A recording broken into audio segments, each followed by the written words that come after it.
The punch cracked across the courtroom before the judge had even finished opening the file. Not a movie punch. Not the kind where someone staggers backward in slow motion and the whole room gasps on cue. A real one. Fast. Ugly. Close enough that I heard Grant Bellamy's knuckles scrape against my jaw before I felt the heat bloom under my skin. The sound snapped off the walls of courtroom 7 like a board breaking in half, my mouth filled with copper. My left hand went to the edge of the table, not to my face. I remember that clearly. My fingers locked around the corner of my legal folder so hard, the paper bent under my palm. Inside that folder were ultrasound photos, bank statements, corporate filings, and the last signed letter my father had ever written to me before his stroke took his voice and then his life. Across from me, my wife, Claire Whitmore, stood beside the man who had just hit me in open court. She was 8 months pregnant. For 7 months, I had believed that baby was mine, and when Grant lowered his hand, breathing hard through his nose like he had done something brave, Claire looked at my bleeding lip, then at him, and she laughed, not loudly, not enough for a bailiff to call it disruptive, just a small breath through her nose, private and cruel, like the two of them had rehearsed this humiliation, and I had finally played my part correctly. That sound did something to me. I had spent years being careful around Claire, careful with my words, careful with my tone, careful not to look angry, not to sound wounded, not to become the unstable husband she had spent months describing in affidavits I had never been allowed to answer. But sitting there, with blood on my tongue, 3 clerks staring, the stenographer frozen over her keys, and the Honorable Randall Thompson watching from the bench, I realized something clean and final. That was the moment I stopped being afraid of my wife. Judge Thompson did not bang his gavel. He did not shout. He only stared at my face, then at Grant's hand, then at Claire. Then he said, coldly, "Bailiff, seal the courtroom." The heavy doors swung shut behind us, and that was when Claire's smile disappeared. I need to go back 6 years, because none of this makes sense if you only start with the punch. The beginning looked clean. That was the worst part.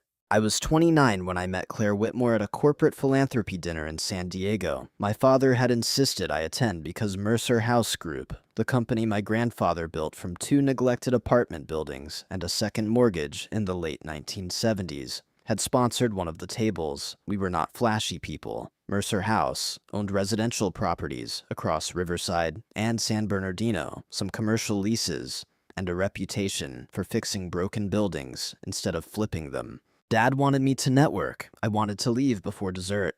Claire was 40, which seemed sophisticated in a way I mistook for safety. She had silver blonde hair, a voice that made every sentence sound considered, and the relaxed confidence of someone used to entering rooms where people already knew her name. She ran a nonprofit consulting firm, sat on 2 hospital boards, and had been profiled once for what the article called her quiet civic leadership. I should have paid attention to how much she loved that word, quiet. Quiet generosity, quiet influence, quiet strength. I did not understand then that quiet could also mean hidden. We dated for 9 months. She was attentive in a way that felt like being rescued. My father's health was failing. I was learning parts of the business I had never expected to handle so soon.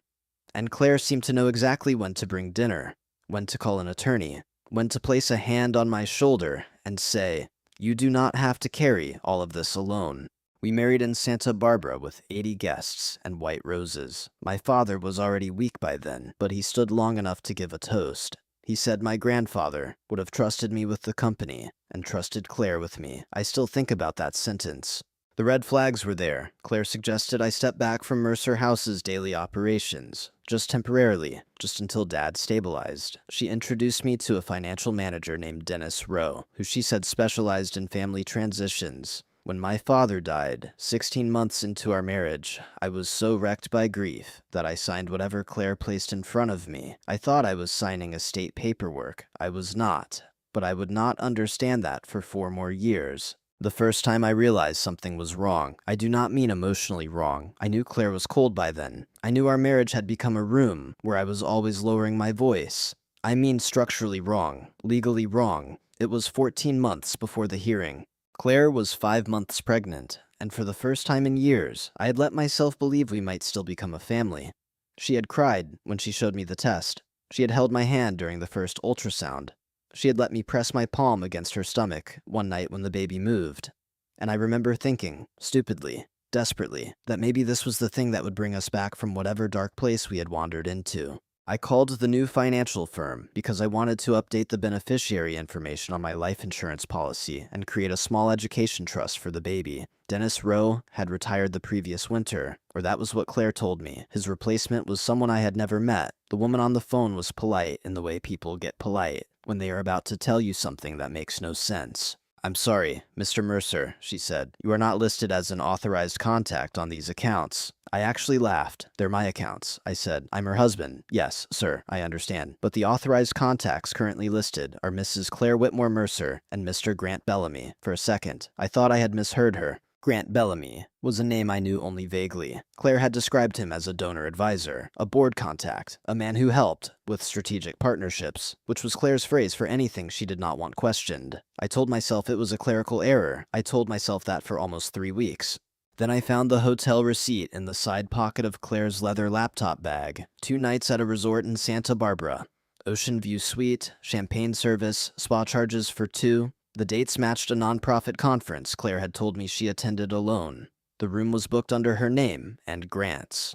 I sat in the garage for almost an hour with the receipt in one hand and the first ultrasound photo in the other. I did not confront her. Men are not supposed to admit this, but I was scared. Claire was pregnant. Her name was on every account. Her lawyers were already framing me as volatile. So I called my old college friend Dana, a paralegal in Sacramento. Dana said 3 things. Document everything. Do not move money. Call a divorce attorney before she knows you know. I called Simon Fletcher the next morning. Simon Fletcher had been practicing family law for 19 years out of a converted Victorian office in Riverside that looked too tired to belong to anyone expensive. The waiting room had mismatched chairs, a fake ficus in the corner, and a receptionist named Brenda who glanced at my wedding ring, my folder, and my face in under 2 seconds, and seemed to understand half the case before I sat down. Simon shook my hand, then motioned me into his office. Before I could explain anything, he said, "Mr. Mercer, I need you to know something. Your wife has already contacted my firm." I went completely still. "She called last week," he said, "not personally, through an assistant. She said she was considering divorce proceedings and wanted to check our availability. Can she block you from representing me?" Simon gave a thin smile. "She tried. We completed the conflict check this morning. You retained us first. On the record, you are my client." That was the first moment I understood. Claire had not simply betrayed me. She had prepared me. She had built the walls before I knew I was inside them. Simon began pulling records immediately. It took 2 months, 3 subpoenas, a forensic accountant named Patricia Haynes, and more patience than I knew I had left. Patricia was the kind of woman who could look at a bank statement and see a crime scene. She found patterns I had missed because I was still thinking like a husband instead of a target. Mercer House Group, my father's company, my grandfather's life's work, had been transferred through a document bearing my signature into a shell corporation called Apex Mercer Holdings, LLC, registered in Delaware. The sole managing member was Claire Whitmore Mercer. The transfer date was 11 days after my father's funeral. I stared at the copy Simon placed in front of me. My name sat at the bottom of the page in black ink, familiar at first glance and wrong the longer I looked at it. The slant was too careful, the pressure was too even. It looked like someone had copied the shape of me without understanding the hand behind it. "That isn't my signature," I said. Simon nodded. "I know." He had already retained Dr. Yolanda Marsh, a handwriting analyst who had spent 22 years comparing signatures for civil and criminal cases. Her report was 12 pages long. Her conclusion was direct traced forgery, probability 96.3%, for a while. I could not speak. Then I said the only sentence my mind could hold. "She stole my father's company." Simon did not soften it. "Yes," he said, "and we're going to get it back." The hearing was scheduled for a Thursday in October. Claire was 34 weeks pregnant by then, moving through the world with one hand resting on her stomach and an entire legal strategy built around the idea that I was dangerous to be near. In every filing, every message through counsel, every carefully worded statement, I had become unstable, controlling, emotionally erratic, a man whose stress was harming his pregnant wife. The night before court, Simon called me at 9:47 p.m. "I need you to listen carefully," he said. Something in his voice made me stand up. Claire's team filed a motion after hours, claiming a scheduling conflict with their lead counsel. The clerk accepted it. "The docket is scrambled." "What does that mean?" It means your hearing is still on, Simon said, but I may not be able to appear in time. They're going to argue procedural confusion. If you do not show up, they will say you abandoned the hearing. If you ask to postpone, they will say you are stalling because the allegations are true. I looked at the dining room table. Bank statements, medical records, corporate filings, the ultrasound photo Claire had once pressed into my hand, like a promise. So I go alone. There was a pause. Yes, Simon said. You go, you sit down, you say as little as possible until I get there. I slept maybe 40 minutes. The next morning, I wore my father's navy suit. It was a little loose in the shoulders, because he had been broader than me, but I needed the weight of it. I wore his old silver watch, the one he used to tap whenever meetings ran long. I put every document Simon had given me into a black folder, and drove myself to the Riverside County Courthouse. Courtroom 7 was almost empty when I arrived at 8:45. Simon's chair was not. Claire arrived at 9:02 with 3 attorneys, and Grant Bellamy walking beside her like security. She wore a cream maternity dress and the calm smile of a woman who believed the room already belonged to her.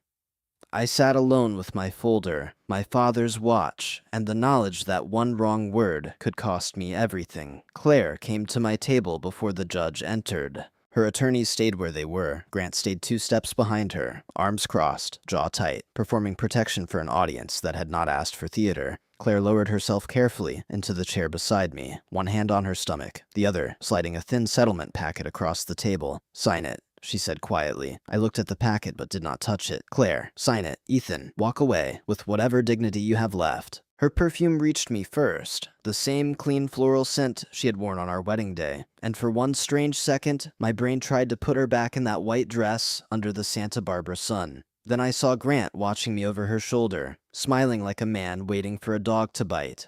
I'm not asking for anything unreasonable, I said, my share of the marital assets, protection from the false allegations, a paternity test when the baby is born, and Mercer House returned to legal review. Grant made a sound behind her. A paternity test, he said, loud enough for one clerk to look up. That's rich. You spend months terrorizing a pregnant woman, and now you want to pretend the kid isn't yours. I turned my head slowly. Do not talk about that child. Grant's smile disappeared. Claire whispered, Ethan, don't. But she did not say it like a warning to him. She said it like a cue, for me. Like she needed me to raise my voice. Like she needed me to stand too quickly, clench a fist, become the man her paperwork had already described. So I stayed seated. Grant moved anyway. I saw it half a second before it happened. The shift in his shoulder, the twist in his hips, the ugly little decision crossing his face. His open hand caught me across the jaw with enough force to turn my head. My teeth cut the inside of my cheek. The sound cracked against the walls.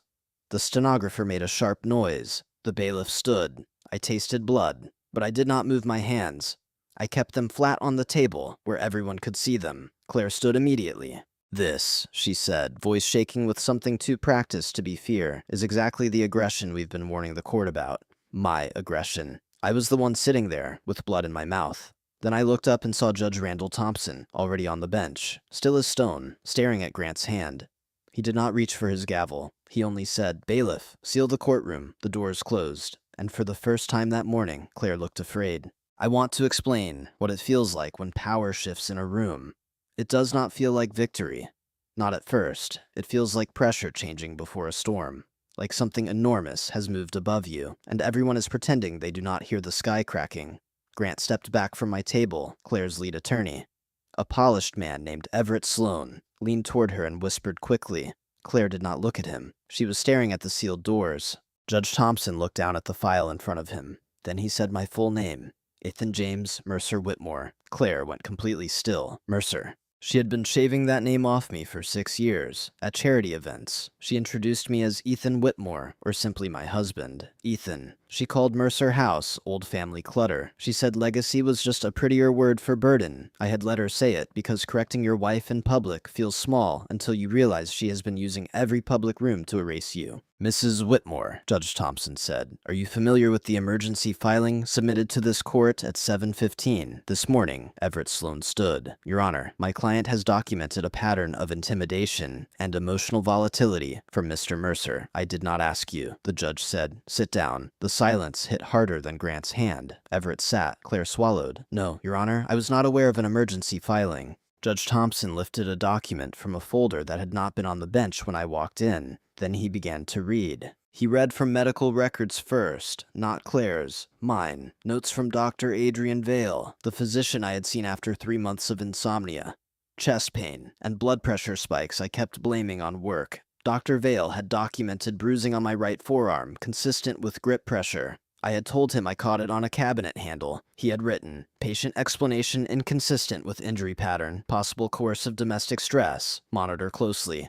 Claire's face changed by one small degree. Then the judge read from bank statements, forensic analysis by Patricia Haynes, CPA, showing systematic transfers from jointly accessible accounts and Mercer House, operating reserves into corporate accounts controlled by Apex Mercer Holdings, LLC. The transfers began the morning after my father's funeral. He read from the corporate transfer documents. Signature dated March 18th, inconsistent with known exemplars from Ethan James Mercer. Probability of traced forgery, 96.3%. My breathing went shallow. He read from Simon's affidavit. Simon had not abandoned me. He had filed before the courthouse opened. Before Claire's team could bury us in procedure, asset freeze requested, protective order requested.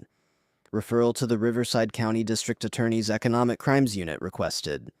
Receivership for Mercer House Group requested. Then Judge Thompson set the page down and removed his glasses.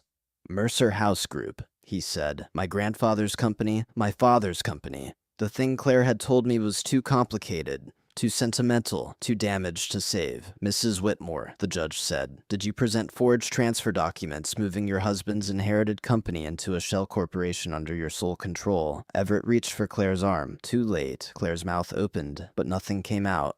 The judge continued. He read text messages recovered from an old cloud backup Simon's digital forensics contractor had found. Messages between Claire and Grant while I was visiting my father's grave. He's gone until noon. Get the accordion files from the office closet before he comes back. Another message. 2 weeks later. If he asks about the transfer, tell him grief makes people paranoid. Then one from Grant. What if he refuses to sign the settlement? Claire's reply was read aloud in a room so silent I could hear the fluorescent lights. Then we change the locks while he's at the doctor, and let him look unstable when he reacts. I stared at the table. She had planned it. Not guessed, not panicked, planned. The judge looked up. The evidence supports Mr. Mercer's emergency filing in full, he said. It also supports several concerns he has not yet had the opportunity to state on the record. Claire's hand moved to her stomach. For the first time, it did not look maternal. It looked like strategy. The courtroom doors opened 10 minutes later. Simon Fletcher walked in looking like the last 3 hours had tried to kill him and failed. His tie was crooked. His lower lip was split.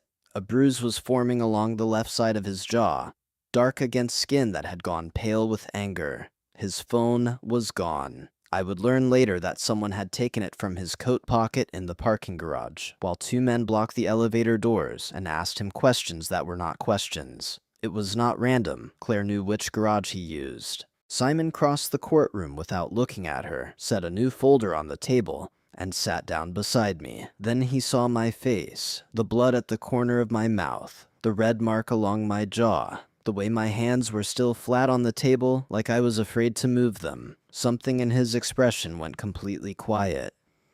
I'm sorry I'm late, he said. I looked at the folder he had brought, then at Judge Thompson, then at Claire's face across the room. You're exactly on time, I said. Judge Thompson watched us for a moment, then turned to Grant Bellamy. Mr. Bellamy, he said, you are not a party to these proceedings. You struck a protected individual inside my courtroom while this matter was being observed by the bench and recorded by a court reporter. You will be held pending a determination of contempt and referred separately regarding assault. Grant's confidence drained so quickly, it almost looked physical. Your Honor, he provoked. You may remain silent, the judge said. I strongly recommend it. Grant remained silent. Then the judge moved through the orders one by one. Temporary protective order granted, effective immediately, covering me, my residence, and all direct contact from Claire Whitmore or Grant Bellamy, except through counsel. Exclusive temporary possession of the marital home granted to me pending review, because Simon had shown documentation that the down payment came from my separate inheritance, and that Claire had already attempted to arrange a lock change. Claire was ordered to vacate by 5:00 p.m. under supervision. Every account connected to Claire, Grant Apex Mercer Holdings, LLC, or any entity receiving suspected transferred assets was frozen pending investigation. Mercer House Group was placed into receivership, with my claim for full restoration of ownership preserved on the record. The judge ordered that no decisions regarding the unborn child would be made based on accusation alone. Paternity testing would be addressed after birth. Medical costs would remain protected, but Claire could not use the pregnancy as a shield for fraud, assault, or interference with court orders. Claire objected. Everett objected more elegantly. They lost every time. Then Claire leaned toward me and whispered, "You have no idea what I can still do to you." Judge Thompson looked up. "Mrs. Whitmore," he said, "you just threatened a protected individual in my courtroom." Claire closed her mouth. For the first time in 6 years, she had nothing to say. "I should tell you what was in the folder Simon brought in." Because that was the moment Claire finally understood. The case was no longer a divorce. It was a record correction, the real one. For 2 months before the hearing, Simon and Patricia Haynes had been chasing one name Claire thought had disappeared cleanly from the story Dennis Rowe. Dennis was the financial manager Claire introduced after my father's health started failing. He had the soft voice of a man who spent his entire life making bad news sound like paperwork at the time. I thought he was helping us organize estate transitions, tax obligations, operating accounts, insurance policies, the 1,000 small administrative details that appear after a parent dies and make grief feel like a second job. I understand now that Dennis was not helping me. He was helping Claire. Simon's investigator found him in Scottsdale, retired early, living in a beige house with desert landscaping and a locked filing cabinet in his home office. Dennis was 63, divorced, cautious, and, as it turned out, very interested in not spending the last third of his life explaining conspiracy charges to a federal prosecutor. When Simon's investigator laid out the exposure accessory to fraud, conspiracy to commit forgery, breach of fiduciary duty, falsified transfer documentation, Dennis did what men like Dennis do when loyalty becomes expensive. He started talking, but more importantly, he had kept records. Not because he was noble, I want to be clear about that. Dennis was not some hidden hero with a conscience that suddenly bloomed in the desert. He had kept records because he was afraid of Claire. He had kept records because he knew people like her eventually needed someone to blame. He had kept records because cowards, sometimes, preserve the truth for selfish reasons, and selfish truth is still truth. The folder Simon placed on the table contained Dennis Rowe's signed affidavit, 43 pages, with attachments, parallel ledgers, email chains, wire instructions, draft transfer documents, notes from calls with Claire, scanned copies of paperwork I had supposedly approved during the month after my father's funeral, when I was barely sleeping and still keeping his reading glasses on my kitchen counter, because moving them felt like admitting he was gone. One email became the center of everything. It was dated 2 days after my father's funeral. Claire had written to Dennis, "He won't read anything carefully for at least a month. Move forward." I read that sentence later so many times that the words stopped looking like language and started looking like fingerprints.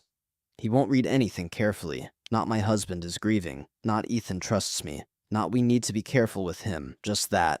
A window of weakness. A timeline. An opportunity. Move forward. That email became Exhibit A in the Riverside County District Attorney's economic crimes investigation. Claire was charged 14 weeks later with fraud, forgery, and conspiracy. There were other possible charges. One Simon explained to me in careful language across a conference table, while I stared at my own hands and tried to understand how a marriage could become a criminal file. In the end, she pled down to 2 counts. She received a suspended sentence, 3 years of supervised probation, and a 7-year injunction barring her from serving in any fiduciary, trustee, or executive capacity involving assets she did not personally own. It was not the dramatic ending people imagine. There was no screaming courthouse confession, no public collapse, no grand speech where Claire admitted she had built our marriage like a trap. She sat through most of it with her hair pinned perfectly, her attorney whispering near her shoulder, her expression arranged into wounded dignity. That was always her gift. She could make accountability look like persecution. Grant Bellamy pled guilty to misdemeanor battery for striking me in court. He received community service, a fine, and a restraining order that kept him from contacting me directly. He also disappeared from Claire's side faster than I expected. Men like Grant love power when it is wearing perfume and promising them proximity. They are less loyal when subpoenas arrive. Mercer House Group was returned to me in full. The buildings my grandfather bought when banks still laughed at him. The Riverside complex where my father taught me how to read maintenance reports. The commercial leases my mother used to organize in color-coded binders at our dining room table. All of it came back under my name, not Claire's, not Apex Mercer Holdings, LLC, not some Delaware shell with a rented mailbox and a lie for a signature. Claire was ordered to pay my legal fees, Patricia Haynes's forensic accounting bill, Dr. Yolanda Marsh's handwriting analysis fee, and the cost of the digital recovery work that had brought her messages back from the cloud. Everett Sloan, to his credit, withdrew from representing her after the criminal filing. Simon later showed me the professional email Everett sent him. It was short. He stated he had not been aware of the full scope of his client's conduct and would not continue representation under the circumstances. I believed him, mostly. The paternity test happened after the baby was born. I thought I would be numb by then. I was not. I sat in Simon's office with the sealed result on the table between us, feeling like my ribs were too small for my lungs. I had spent months trying not to imagine either answer because both terrified me in different ways. If the child was not mine, then Claire had used another man's baby as a weapon against me. If the child was mine, then my daughter had been inside the body of a woman who had tried to erase me before she was even born. Simon opened the envelope. He read silently first. Then he looked at me. "She's yours," he said. I closed my eyes. I did not cry in the way people cry in movies. Nothing clean broke open. I just sat there with my elbows on my knees and one hand over my mouth, breathing through the kind of relief that still has grief inside it. Claire lost the ability to make unilateral decisions about our daughter. The court established supervised exchanges, strict communication through a parenting app, and a custody framework tied to compliance with every protective order and criminal condition. It was not revenge, it was structure. And after 6 years with Claire, structure felt like oxygen. My daughter was born on a Wednesday morning, 6 weeks after the hearing. Claire went into labor 2 days earlier than expected. I found out through the parenting app because direct contact was prohibited. And even in labor, even after everything, she tried to turn the notification into leverage. The message was short. Contraction started. Hospital. Do not make this harder than it needs to be. For a moment, I sat at my kitchen table and looked at those words until they blurred. The same table where my father used to spread out Mercer House reports. The same table where Claire had once placed her hand over mine and told me I did not have to carry anything alone. The same table where I had signed documents I thought were probate forms, while grief hollowed me out from the inside. Then I stood up, put on my father's watch, grabbed the hospital bag I had packed anyway, and drove to Riverside Memorial. I did not go into the delivery room. That was one of the first boundaries the court helped draw clearly. Claire had medical privacy. I had parental rights. Neither of those things gave either of us ownership over the other. So I waited in a family room with bad coffee, fluorescent lights, and a vending machine that hummed like it was trying to keep itself awake. Dana came and sat beside me for 3 hours. She did not say much. That was one of the reasons I loved her as a friend. Some people try to fill fear with noise. Dana understood that silence could hold you together if the right person sat inside it with you.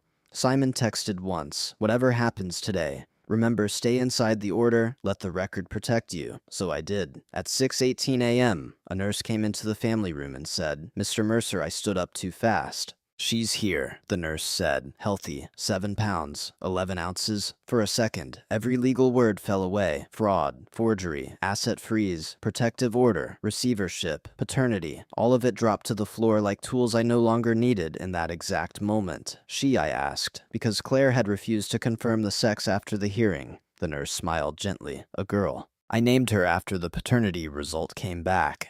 After the court confirmed I had legal standing. After Claire's attorney objected twice, and lost twice, because the naming agreement she claimed existed had never existed outside her own imagination.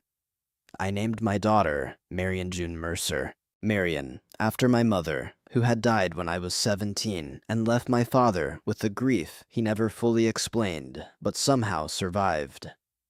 June, after my grandmother, who had kept the books for Mercer House in a green ledger, and could spot a dishonest contractor from across a parking lot. Mercer. Because my daughter deserved the name, Claire tried to sand off me one introduction at a time. All of the names, every single one. When I held Marion for the first time, she was wrapped in a hospital blanket with a tiny pink cap sliding over one eyebrow. Her face was red and serious.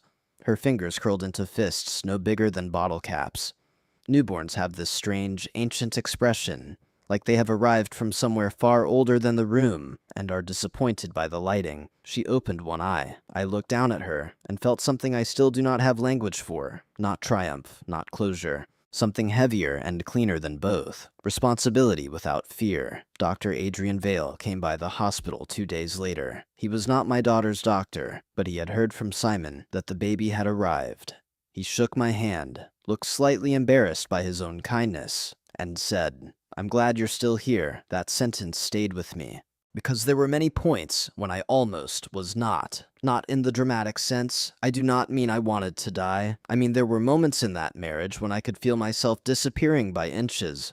My name first, then my judgment, then my anger, then my right to ask questions, then my father's company, then my place in my own child's life before she had even taken a breath.